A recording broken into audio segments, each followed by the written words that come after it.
Tips for motorcycle water crossings. Let your bike cool down. You wouldn't wash your bike as soon as you get home, so you shouldn't ride a bike with a hot engine straight into cold water. While your bike is cooling, walk through the crossing to check the bottom of the crossing for mud, sand, clay, submerged rocks, slime, logs and deep holes. Water always looks shallower than it really is, so use a stick to give you a proper gauge of depth. If the water is murky because 4WDs or other bikes have just been through, wait for it to clear. If it isn't going to clear, you will need to spend longer probing with that stick. Don't assume you know the crossing just because you've been through before. A recent flood may have gouged out some holes, while long periods without rain may have increased the growth of slime and stagnant or slow-moving water. Never underestimate concrete causeways. They look benign, but they can hide slime which has as much traction as ice.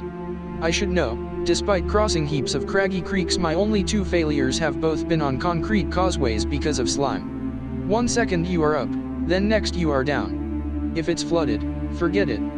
That's the word from the authorities who don't want to waste their time and lives rescuing people from flooded waterways. Flooded water is the most unpredictable. Is the level still rising? How fast is the water flowing? Is it flowing at different rates in different parts of the crossing? Is a sudden surge of more water on its way?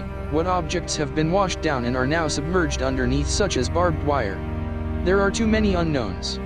One of my failures was in a low-flooded causeway. I was riding a big Yamaha Super Tenere through on the clear wheel tracks, but the water was flowing faster where there was a gap in the weeds upstream. Even though it was a low level and the bike is substantial, the water velocity was enough to push my front wheel slightly off track, into the slime, and down I went.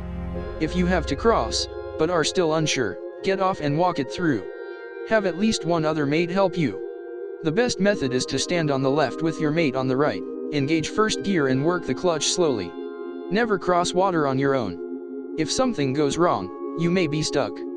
A heavy adventure bike is even heavier when it is underwater and your footing is affected by a slippery surface.